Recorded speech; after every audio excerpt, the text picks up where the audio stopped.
Guru Brahma Guru Vishnu Guru Deva Maheshwaraha Guru Saksat Param Brahma Tasmai Shri Guru Namaha Namaskar প্ৰিয় বন্ধুসকল মোৰ YouTube channel এষ্টাছৰ সকলোকে স্বাগত জনাইছো আজি মই ধনু ৰাশিৰ বিষয়ে এপ্ৰিল মাহটো কেনে যাব চমুকৈ আলোচনা কৰিম আপোনাৰ যেটো তৃতীয়ত বৈ আছে শনি আৰু শুক্ৰ চতুৰ্থত বৈ আছে ৰবি বুধ আৰু ৰাহু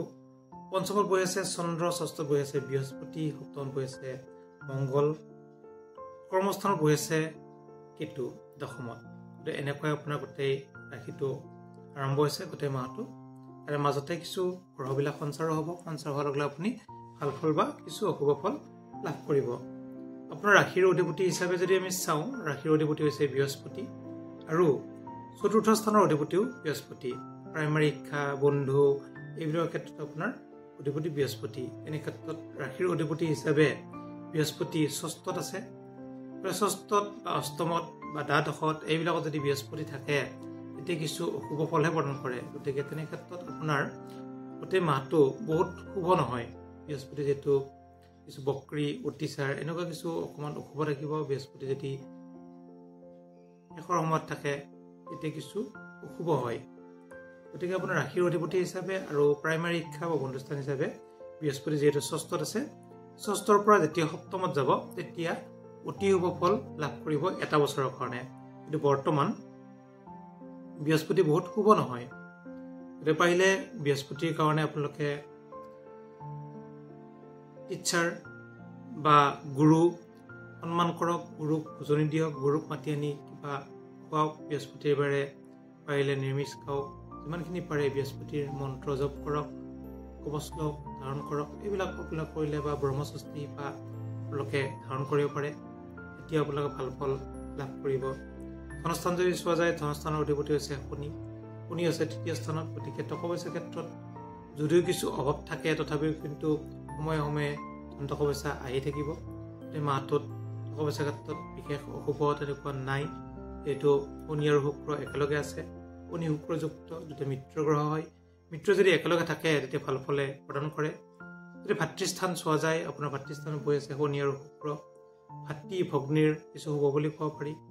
যদিও শনি অশুভ তথাপি নিজৰ ঘৰত আছে স্বগৃহী বা স্বৰাশিত থাকিলে ভাল ফলে প্ৰদান কৰে চতুৰ্থত আছে ৰবি বুধ আৰু ৰাহু গতিকে বুধ নিচস্ত হৈ আছে তথাপিও বুধাদিত্য যুগ এটা আছে এই যুগৰ কাৰণে বুধ আৰু ৰবি একেলগে থকাৰ কাৰণে গোটেই মাহটো শুভ বুলি ক'ব পাৰি যিহেতু প্ৰাইমাৰী শিক্ষাত ৰবি আৰু বুধ থকাৰ কাৰণে ৰবি হৈছে আপোনাৰ নৱম স্থান ভাগ্যাধিপতি বহি আছে কেন্দ্ৰত গতিকে ভাগ্য উদয় হ'ব ভাগ্য অতি হ'ব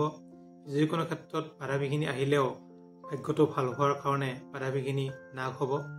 সৰু সুৰা লোকৰ বেমাৰ আজাৰ সৰু সুৰা হৈ থাকিব পাৰে বিশেষ চিন্তাৰ কোনো কাৰণ নাই পঞ্চমত বহি আছে চন্দ্ৰ উত্তৰ স্থানত চন্দ্ৰ আছে আৰু অধিপতি হৈছে মংগল আৰু চন্দ্ৰ মিত্ৰ গতিকে ল'ৰা ছোৱালীৰ কাৰণে আপোনাৰ অতি শুভ উচ্চ শিক্ষাৰ কাৰণেও শুভ ফলে লাভ কৰিব দূৰভ্ৰমণ যোগো দেখা যায় ষষ্ঠত যিহেতু বৃহস্পতি মই প্ৰথমতে কৈছোঁ অধিপতি হিচাপে শুক্ৰ অতি শুভ স্বাস্থ্যৰ ক্ষেত্ৰত কিন্তু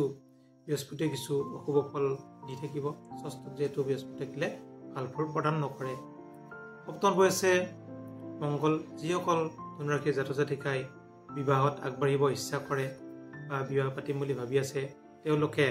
মংগলৰ প্ৰতিকাৰ কৰিব মংগল যদি সপ্তমত আছে যদি মংগল থাকে মংগলৰ অকণমান দুখ থকা বুলি কোৱা যায় গতিকে যিসকল ধনুৰাশিৰ জন্মচক্ৰত মংগল যদি সপ্তমত আছে আৰু দশাও যদি মংগলৰ পৰি আছে তেতিয়া আপোনালোকে মংগলৰ প্ৰতিকাৰ কৰক প্ৰতিকাৰ কৰিলে ভাল ফল লাভ কৰিব যিসকলৰ ত্ৰিপৱ চলি আছে ত্ৰিপৱ দশা ত্ৰিপৱ দৃষ্ট তেতিয়াও কিন্তু মংগলে কিছু এফেক্ট কৰিব যদি ৰাহু কেতু মংগল বা ৰাহু মংগল এনেকৈ থাকে তেতিয়া কিন্তু কিছু অশুভ ফল প্ৰদান কৰিব গতিকে পাৰিলে মংগলৰ প্ৰতিকাৰ কৰি ল'ব বিবাহৰ ক্ষেত্ৰত আৰু মংগলৰ যিহেতু দৃষ্টি আপোনাৰ ৰাশিতে পৰি আছে তেনে ক্ষেত্ৰত সৰু সুৰা মূৰ ঘূৰোৱা প্ৰেছাৰ অকণমান ল' হোৱা অকণমান হাই হোৱা চুগাৰৰ ক্ষেত্ৰত অকণমান ল' বা অলপ হাই চুগাৰ হোৱা এইবিলাক অকণমান অশুভ চলি থাকিব গতিকে মংগলৰ প্ৰতিকাৰ কৰি ল'ব যদি আমি চাওঁ লোকৰ কৰ্মক্ষেত্ৰত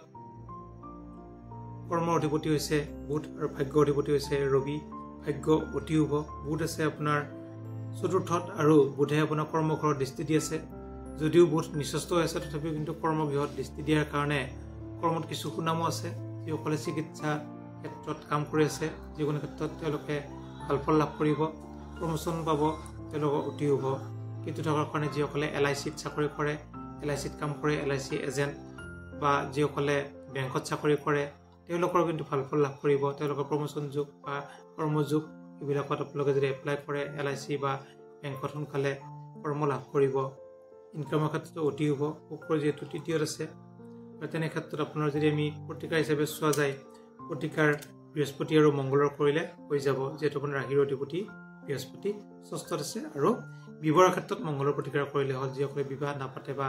বিবাহৰ ক্ষেত্ৰত আগবাঢ়িব খোজা নাই তেওঁলোকৰ কোনো কথা নাই মাত্ৰ পাৰিলে বৃহস্পতিৰ প্ৰতিকাৰ কৰিব গোটেই মাহটো ৰবি যিহেতু আপোনাৰ পঞ্চমত যাব 15 এপ্ৰিলত ৰবি কিন্তু ভাল ফল প্ৰদান কৰিব 15 এপ্ৰিলৰ পৰা ল'ৰা ছোৱালীৰ ক্ষেত্ৰতো আপোনালোকৰ অতি শুভ হ'ব যিসকল ল'ৰা ছোৱালী আছে পঢ়ি আছে তেওঁলোকে কিন্তু ভাল ফল লাভ কৰিব 15 এপ্ৰিলৰ পিছত আৰু যদি কিবা সুধিবলগীয়া থাকে আপোনালোকে সুধিব পাৰে ধুনীয়াকৈ কৈ দিম ধন্যবাদ